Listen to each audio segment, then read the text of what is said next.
Well, the fictional character known as Charlie Manson was back in the news recently. The alleged mastermind of several killings over 4 decades ago is at the age of 80 apparently engaged. Adding a new chapter to this completely fictitious psyop, we are now introduced to this new character, who goes by the first name of Afton. Now, if she looks somewhat familiar, it's because she's a reincarnation of the original Manson girl, the character known as Susan Atkins. And I swear these people who write this stuff are utterly shameless. Anyway, I want to touch on the Atkins character for a moment.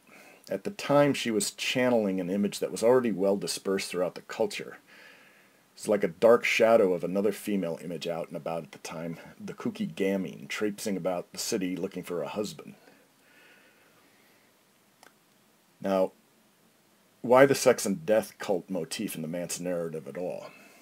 Well, in my opinion, a psyop can't really pick up steam until you engage the mothers.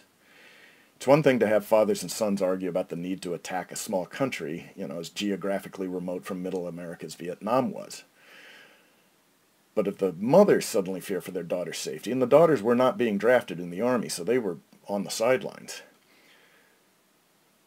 But like I say, if the mothers start fearing for their daughter's safety, then the husbands are compelled to man up and completely reject the counterculture and all of its alleged allures.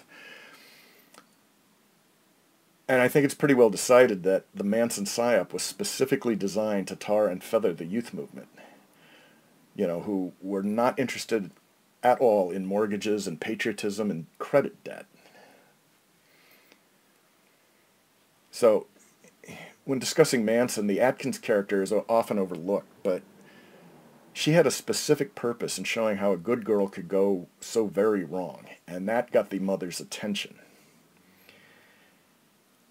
And of course, all psyops need follow-through and maintenance, so here's Atkins hawking her story a few years later, but of course, you can't do that anymore. You can't make money off your crimes. But then that book is about a fictitious character, written by a fictitious character. Here she is later in life, holding up very well for a lifer, I would say. In here, a little bob and a perm and a sprinkling of demure glamour. And I say she's held up quite well over 40 years in the hoosgow. Right. Finally, here's an actress being wheeled onto a set for the final scene because they don't need Atkins anymore, so they can kill the character off. That could be anybody under the grease paint. But anyway, that's all I wanted to say.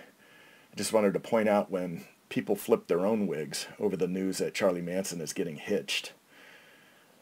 With just a little digging, you can truly understand what an image like this is designed to do.